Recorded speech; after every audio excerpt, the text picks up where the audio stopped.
You wanted a diverse cast of characters engaging in what Jane Austen wrote about. I did. But the whole time I wished it was much gayer. Well, I found it. And it even has a little magic in it.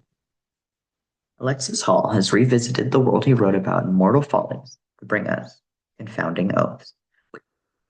Don't worry, this is perfectly fine to read. I hadn't read Mortal Follies yet.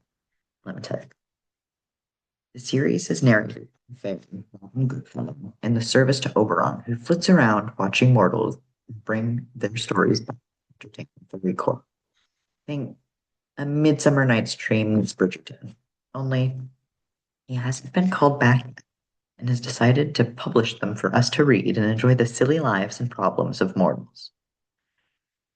He states to read them if we enjoy cruelty, so we know that this humorous tale is going to have some stakes raised at some point. I was already laughing aloud on page 6, where Caesar is describing her avid reader fiction.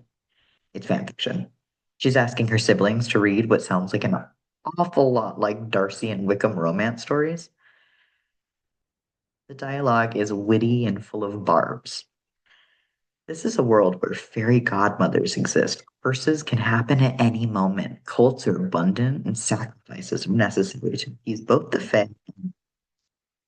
There's so many things going on in this book. I don't want to spoil anything for you, so you just have to read yourself. Novelist says that the appeal factors, that it's intricately plotted, richly detailed, stylistically complex, atmospheric, and witty. Publishers Weekly said that Confounding Oaths was utterly enchanting.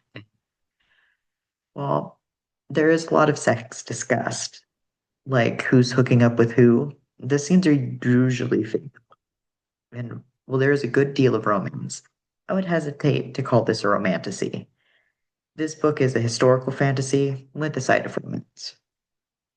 I would recommend this book to people who like LGBTQ books. A Midsummer Night's Dream, Jane Austen, Bridgerton. I know there are many people who like books centered on fairies or the fae, and if they like them to have a Shakespearean flavor, this book is for them. Other books to read like this one, other than what I already mentioned, I would recommend other books by this author, Alexis Hall. He has Mortal Follies in this series and also has A Lady for a Duke, which is very much a trans femme. It's more historic romance and neat fantasy, but it definitely will have some of the same themes. Like Sword Crossed by Freya Mars is also a good pick, which is historical fantasy and romance. There's not as much magic, but it is an Achillean romance with fantasy elements. This one. I hope you enjoy, and thanks for letting me suggest a book to you.